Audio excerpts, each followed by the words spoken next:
نماز کے بارے میں ایک حدیث آتی ہے، میں اس حدیث کو جب پڑھتا ہوں مزہ آ جاتا ہے کہ نبی کریم صلی اللہ علیہ وسلم نے فرمایا کہ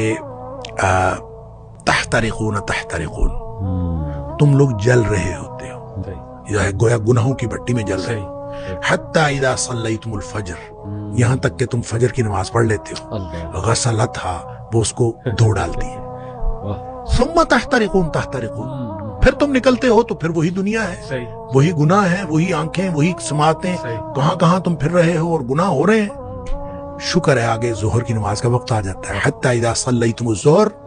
غسلتھا، تم ظہر کی نماز پڑھتے ہو اس کو دھو ڈالتی ہے۔ یہاں اسی طرح نبی پاک صلی اللہ علیہ وسلم نے پانچوں نمازوں کا ذکر کیا، ثم تحترقون تحترقون، پھر تم گناہوں کی بھٹی میں جل رہے ہوتے ہو، آگے نماز آ جاتی ہے، غسلتھا، اس کو دھو ڈالتی۔ لیکن جب عشاء کی نماز کی بات کی نا تو آپ نے فرمایا کہ حتی اذا صلیتم العشاء غسلتھا، وہ اس کو دھو ڈالتی ہے۔ اس کے بعد آپ نے ثم تحترقون نہیں فرمایا،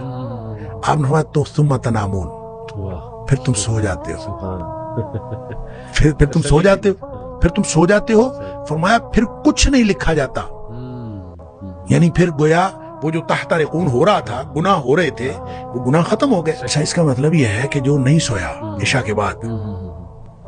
تو وہ تو تحترقون تحترقون ہو رہا ہے نا۔